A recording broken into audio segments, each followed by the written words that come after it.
Pasensya na kayo, ha? Yan lang yung nailuto ko. Kung hindi siguro ako nagkasakit nung nakaraang linggo, hindi natin magagalaw yung pera natin. Eto, naputulan na naman tayo ng kuryente at tubig. Ito naman, oh. Ano ka ba naman? Ang saya nga, oh. Parang nung nagde-date pa lang tayo. Dinner by candlelight, oh, di ba? Smile! Ba? Kaya mo na. Ito naman, oh. Tsaka ma, alam mo, hindi naman kami nagrereklamo. Alam mo ba itong canton with egg? The best. Yes, oh. Okay. Paborito to eh. Kayo talaga, naiiyak na ako eh. Pinapatawan niyo pa ako. Ito naman, oh. Hayaan mo na, huwag ka mag-alala. Makakaahon din tayo. Ma, ka na maiyak. Promise. Kayaman din tayo. Ha? Pag nakaluwag-luwag tayo, magpapandesal din tayo.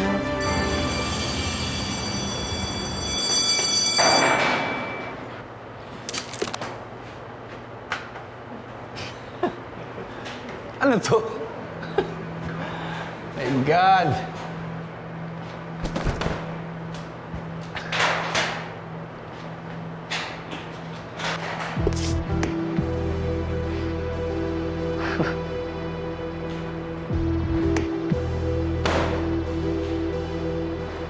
Pang mayaman lang tong culinary school na to. Hindi to bagay sa katulad mo. Na pag na lang, di pa makabili. Ang alam ko kasi, ang culinary school, pagalingan magluto. Hindi pagandaan ng bag. Bakit? Saan ka ba nag-aaral magluto? Sa bahay niyo? Ako kasi, sa abroad pa. Sa tito ko, na chef sa US. Narinig mo?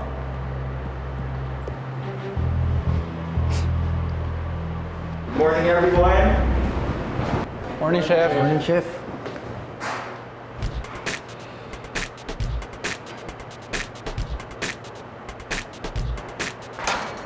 Guys, your first test for today. Make me the perfect soft-boiled egg in 10 minutes. Begin.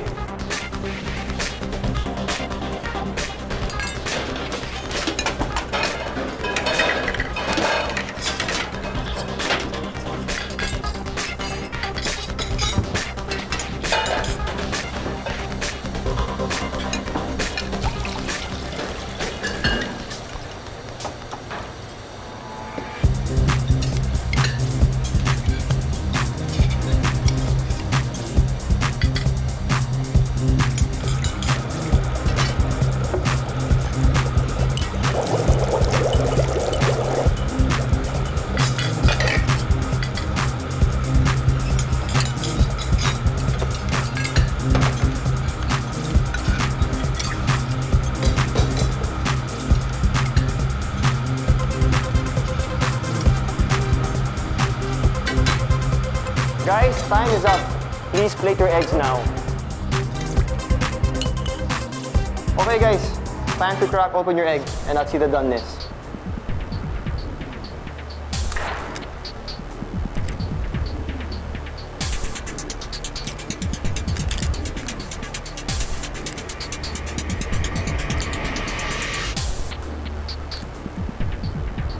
Okay, I'll check the doneness of your eggs.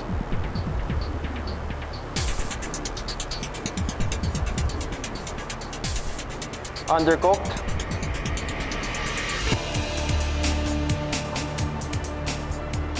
Overdone. Hard-boiled egg.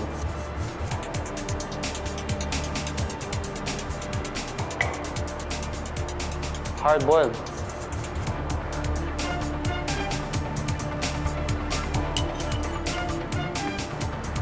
Perfect egg yolk. Thanks, chef. But your egg white, it's not good.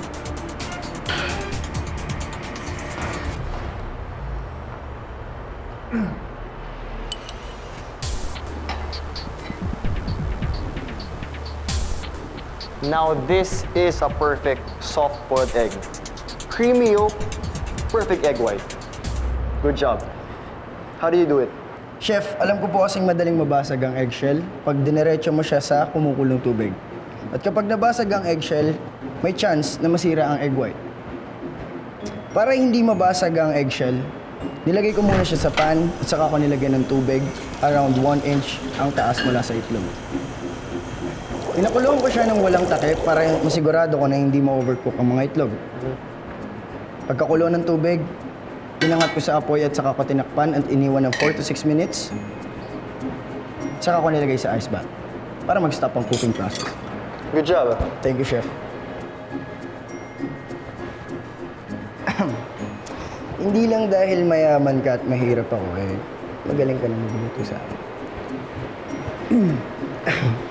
Mag-rice ka na lang. Well,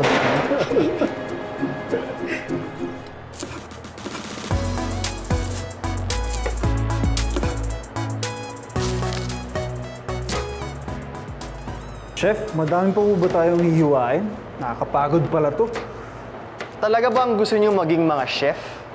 Naghihiwa lang kayo, pagod na kayo. Kailangan niyo ng inspiration. Look at this.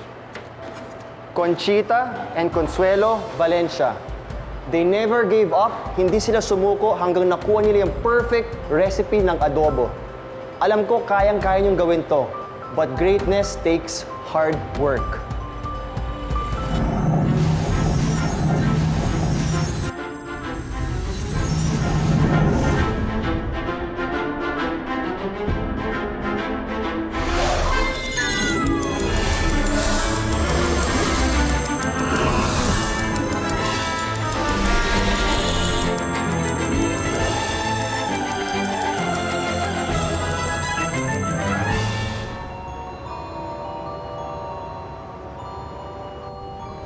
Nakanti na pa. Totoo ata sinasabi na may mga multo dito. Itong librong ito ay may magic. At sa tulong nito, Ikaw lang dapat yung tao dito. makakapag-time travel ka sa past. At kapag nandoon ka na, makikilala mo na si Conchita at Consuelo. At pwede ka na magpaturo kung paano gumawa ng recipe. alam mo, naguguluhan na ako. Hindi ko alam kung ano nangyayari dito. Lasing ba ako o baliw ka lang talaga? Uuwi na nga lang ako.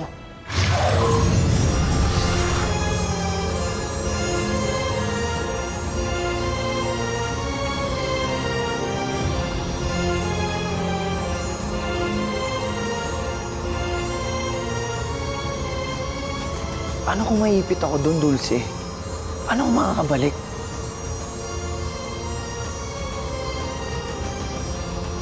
Sa pamamagitan nito, meron ka lang 72 hours sa past. Siguro naman sapat na yun para matulungan ka ni Consuelo at Conchita. At pagkatapos ng 72 hours, babalik ka na dito.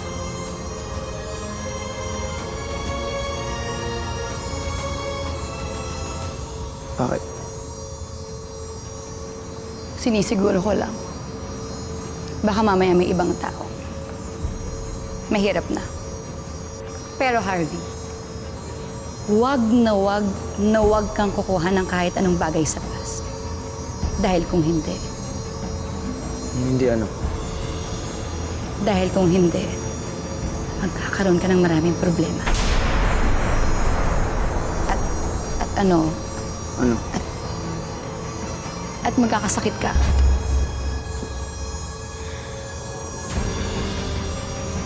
Harvey, huwag ka na mag-isip pa. Go na!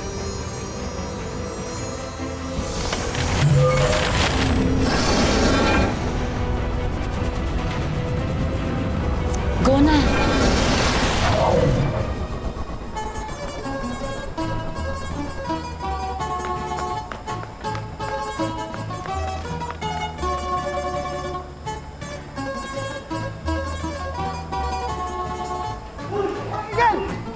Tigil! Hoy, tigil! Tigil!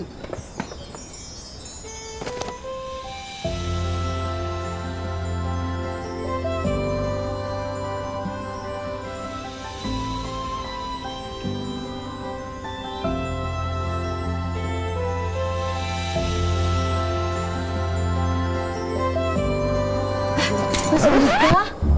Hindi mo na ginalang ang pagkababae ko? Teka, sandali. Hindi ko naman sinasadya ah. Ang sabihin mo ay may pagnanasa ka sa akin. Di ka na nahiya sa Diyos.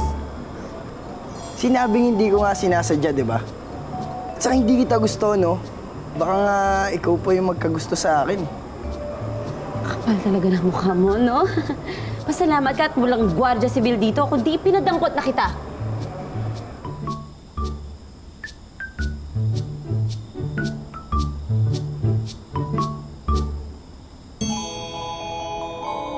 Gusto mo kaya? Bumalik siya sa nakaraan?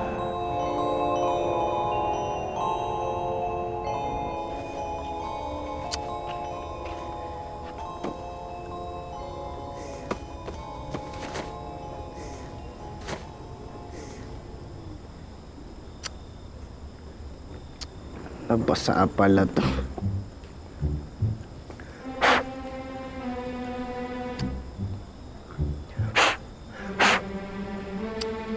Ano ba yan?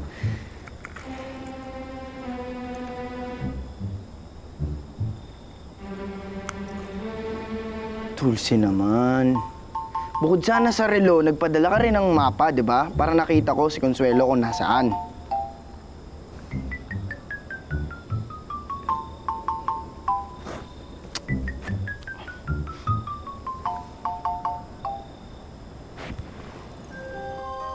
Ito naman yung unang branch ng El Adobo. Pero back in the day, it was called Kusina ni Conchita. Ang unang branch ng El Adobo.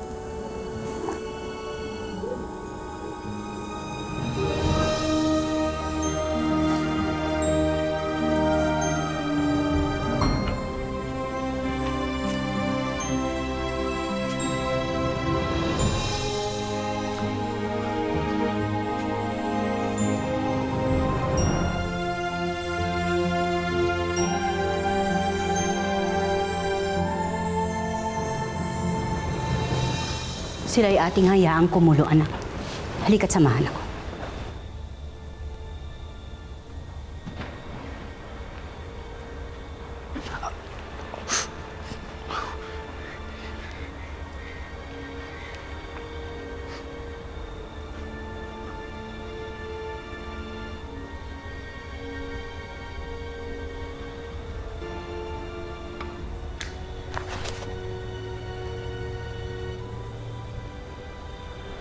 Ito na yung recipe ng adobo ala Conchita.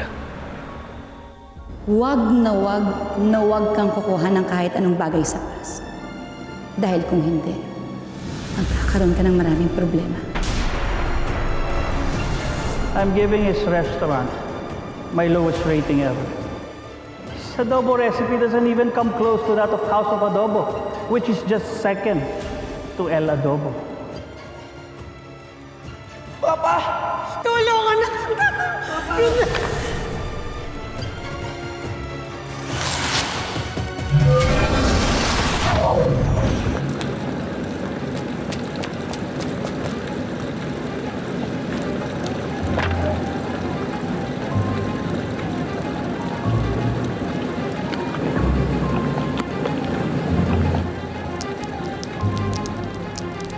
Tamang nanay ko eh.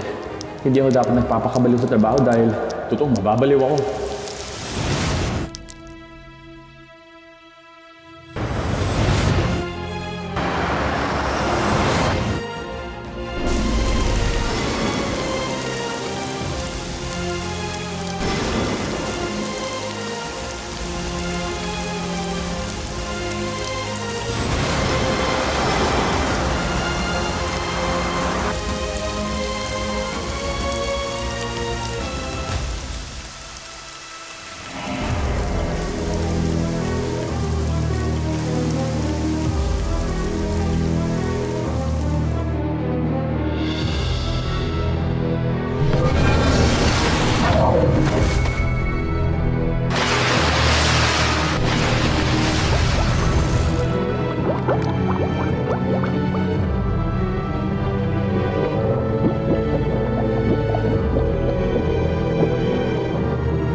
Anong ginawa mo? Sino ka? Dahil sa'yo wala na lahat, wala nang natira! Anong ibig mo sabihin? Please nga! Halika na! Pakita ko sa'yo! Sandali, sino ka ba? Sino ka? Ay! Mamaya na yan!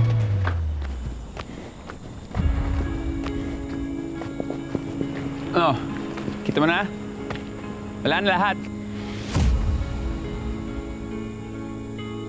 Bilisan yung dalawa. Ang tatay niyo naghihintay na sa loob.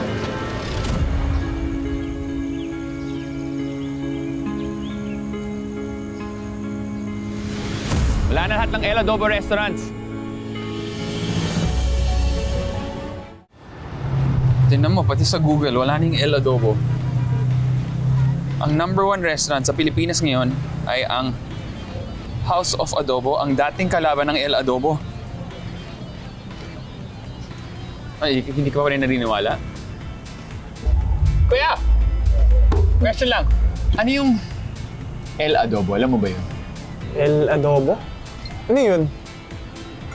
Yung ba yung ulam? Sabi siya. Sige na, gets ko na. Huwag na sila guluhin doon. Dito tayo. Diba? Kung buhay ko bilang food historian, pinag-aaralan ko lang mabuti ang El Adobo at ang pamilya Valencia. Sina Conchita, si Consuelo. Wala na lahat. Pati yung libro na sinunod ko tungkol sa kanila, wala na rin. Dahil ano?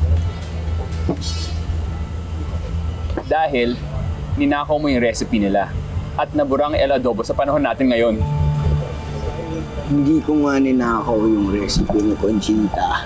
Eh, natawag mo dyan sa page na hawak mo. Ano yung souvenir? Aksidente yung nangyari. Hawak ko yung recipe, yung cookbook. Tapos biglaan lang ako inigop na wala akong idea na ganito yung mangyayari.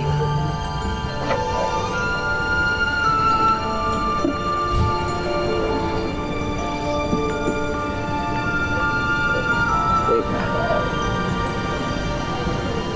Bakit ikaw hindi ka na-apekto? Bakit hindi mo nakakalimutan yung El Adobo? Ewan ko. Siguro kasi nandun ako sa gabing yun, sa museum. Nung nag-decide ka, ay, teka lang guys ha, nag-time travel ako. Tapos babaguhin ko lang yung present. Kailangan natin makita si Dulce. Siya yung makakatulong sa akin.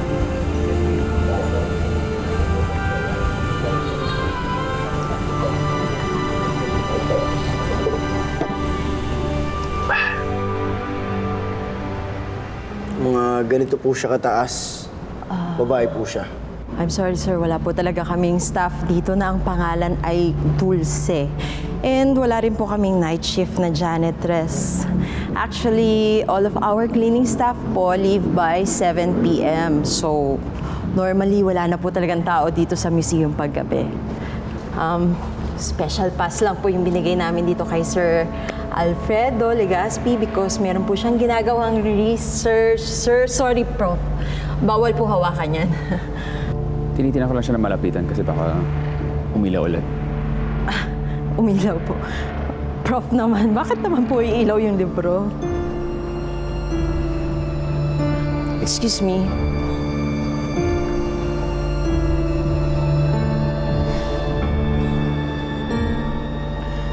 Alam mo, Alfredo, pasensya na talaga. Hindi ko sinasadya mo bura lahat eh. El Adobo, pati yung mga pinaghirapan mo. Alam mo, may chance lang ako para bumalik ngayon. Susuli ko to kay Conchita eh. Wala na tayong magagawa. Wala naman si Dulce. Naglaw siya parang bula. So ano na plano mo ngayon? Harvey? Harvey? Uy! Ano nangyari sa'yo? Harvey, ano nangyari sa'yo?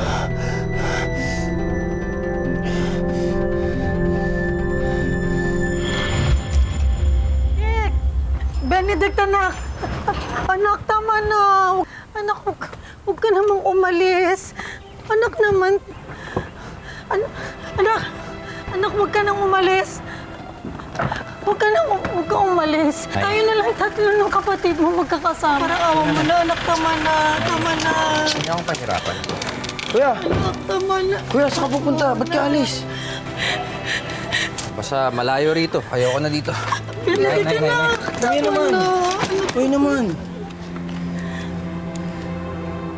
Kuya naman, huwag naman ganito. Usapan natin.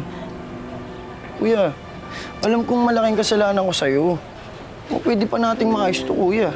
Maayos? Paano maayos? Yung restaurant mo, hindi mo maayos-ayos, di ba? Ano nangyari? Bumagsak, di ba? Bumagsak kasama nating lahat. Kuya naman eh. Kuya, kailangan kita, di ba? Alam mo yan? Kuya, pag may problema ako, kuya, di ba sa'yo ako lumalapit? Nangihingi ng advice? Kuya, huwag mo akong iwan. Sige. Bibigyan kita ng advice, ha? Ito advice para sa'yo. Ayusin mo yung pamumuhay mo, ha? Yung buhay mo. Ayusin mo. Saka mo na ako istorbohin ulit. Daanin niyo ako. Kuya. Benedict. Daanin niyo ako. Benedict, tama na. Huwag ka na umalis. Anak naman. Anak. Ang kuya ko.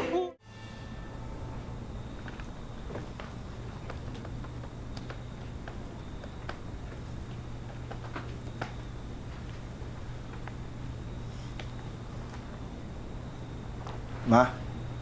Ay,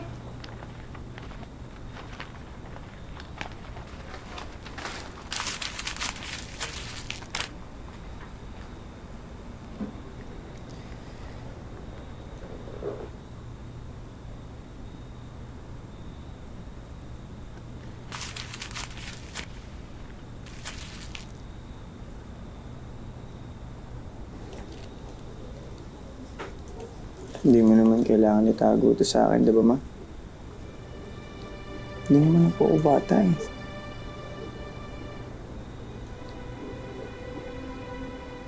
Alam kong marami tayong problema sa pera.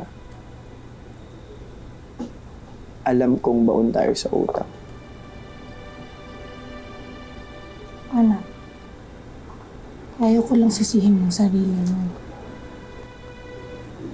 Sinana ko naman talaga, may. Anak, hindi mo kasalanan.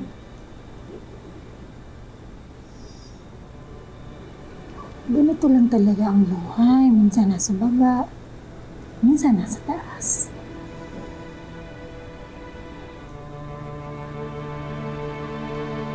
Makakabawi rin tayo, anak. Balang araw, naniniwala ako.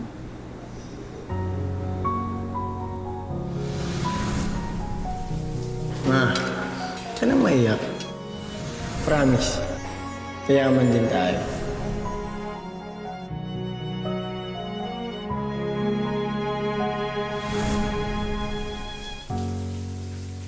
Mahulog man sa kawalan ay hindi pa rin bibitaw.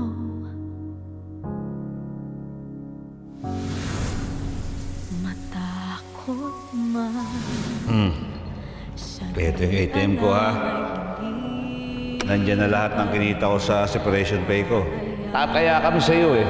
Ako, mami mo, kuya mo. istorya ko.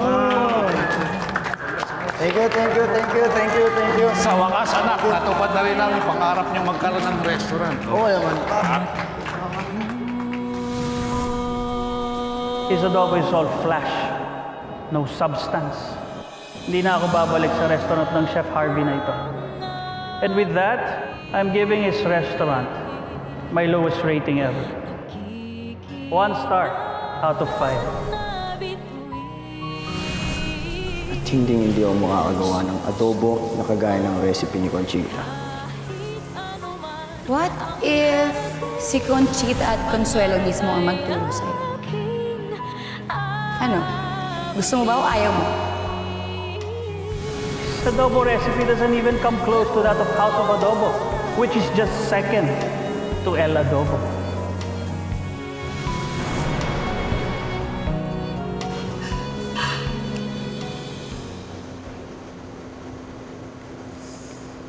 Total, hindi ko naman na may babalik tong recipe. Hindi naman siguro masamang gamitin ko to para makabangon ako ulit, di ba?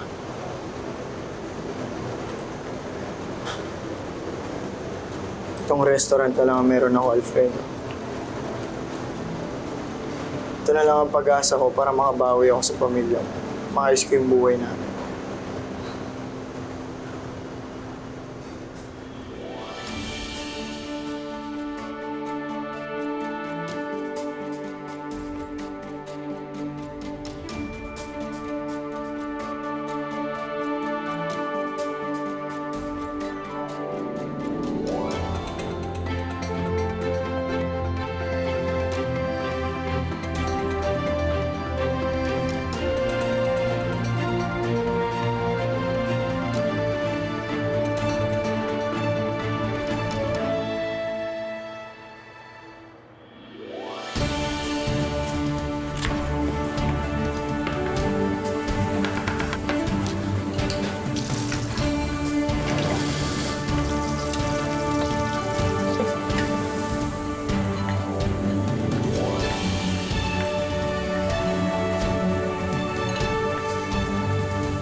Tol, sobrang sarap nitong adobo mo. First time ko makatikim ng ganito. Pero, kailan mo ginawa to? Yung adobo na yan, yan ang magiging bagong specialty dish ng H&B.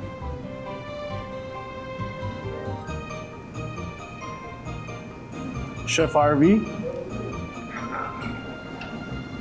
Ito ang mga bagong chef na na-assemble ko para sa relaunch ng ating bagong restaurant. Meet our team. Chef Philbert, ang ating sauce. Hi, Chef. Chef Nori, ang ating pastry chef. Chef. Chef Kobe, ang ating fry chef. Yo, Chef. And of course, Chef Pepper, ang ating grill chef. Hi, Chef.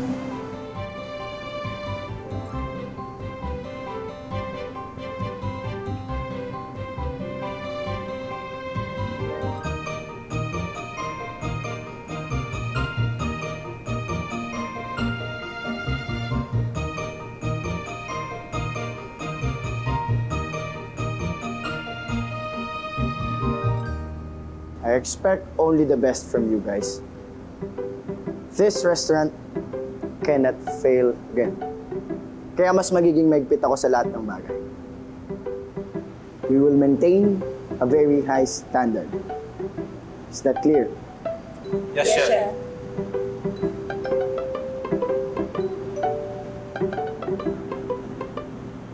Welcome to the team.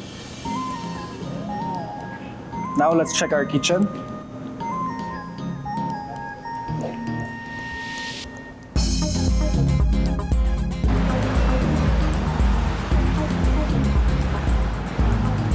First ticket, table number 3, 3 orders of mushroom cappuccino, 2 orders of H&B salad, 5 orders of adobo, 2 orders of sriracha wings. Yes, Chef. Second ticket, table number 7, 10 orders of adobo, orders of ribeye, 2 medium rare, medium well, 3 chocolate cakes. Yes, Chef. Chef Kobe, huwag mong isabay-sabay ihulog yan. Magbabago ang temp ng oil mo. Yes, Chef. Magiging sagi ang chicken mo, okay? At napakadumi ng station mo, pakilinis yan, okay? Yes, Chef. Pepper, kailangan meron akong reserve na steaks, alright? Yes, Chef.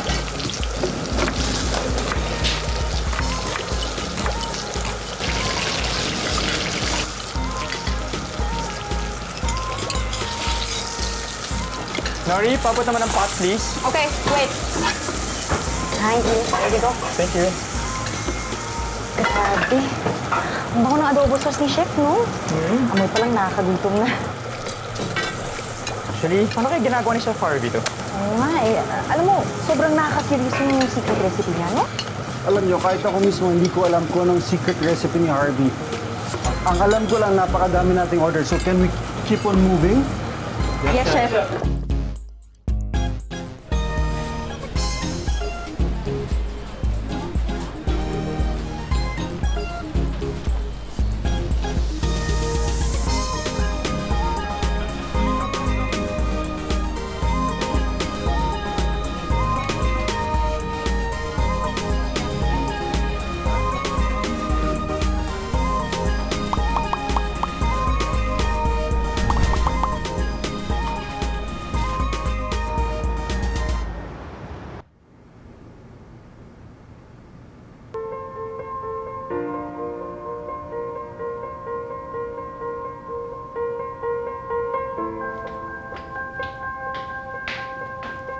Harvey!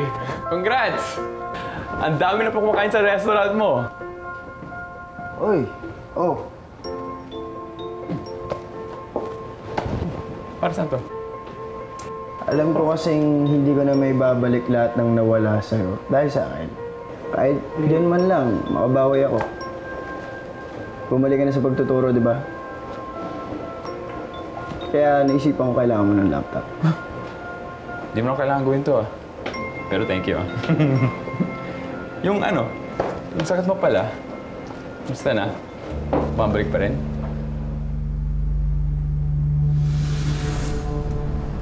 Oh, ano plano mo yan? Harvey? Uy!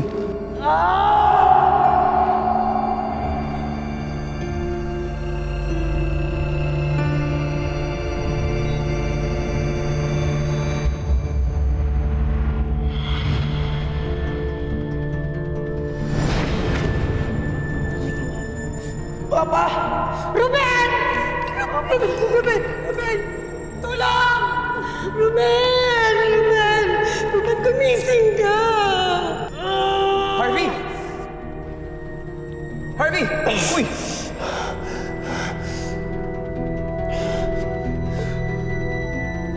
Ano nangyari sa'yo? Once or twice a month, bigla na lang ako natutulala. Hindi ko nga alam kung totoo ba yun o hallucinations lang eh. Basta sumasakit yung ulo ko pagkatapos. So, nagtatagal yung hallucinations mo for 72 seconds. Parang eerily similar siya sa oras ng pagka-time travel mo, which is 72 hours. Iniisip ko nga na baka ito yung sinasabi ni Dulce. Huwag na huwag kang kukuha ng kahit anong bagay sa past. Dahil kung hindi, Hindi ano. magkakaroon ka ng maraming problema. Nagkakasakit ako pag may nakuha akong bagay from the past. Pero nagpatingin naman ako sa mga doktor. Sabi nila wala naman daw akong sakit. Si Dulce lang talaga makasagot nito eh. Pero, missing in action siya. Sa akin napunta yun, no? Nagdroga kayo, tapos natokhang na. Biro lang. Pinapasaya lang kita. Masyado ka seryoso, ah. Alam mo, hindi naman si Dulce lang yung iniisip kung nasan eh. Pati yung mga Valencia, yung mga kamag-anak ni na Conchita, tsaka Consuelo. Ano kaya nangyayari sa kanila, no? Nasaan na kaya yun? Oh, sige. Mauna na ako. May klase pa ako. Uy, sitin ka naman next time. Sure. Congrats ulit. Chef? Sorry. May naghahanap sa'yo sa baba. Chef, andyan po sa labas. Sino ba kasi naghahanap sa akin?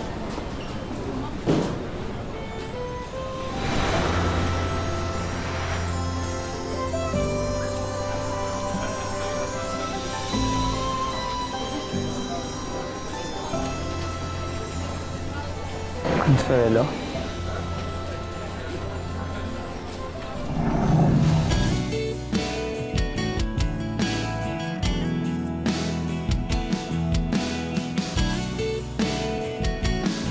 Conchita? Sino ka? Ang recipe kasi parang memory lang yan. Minsan, akala mo nakalimutan mo na biglang... Consuelo? susulpot at maalala mo ulit.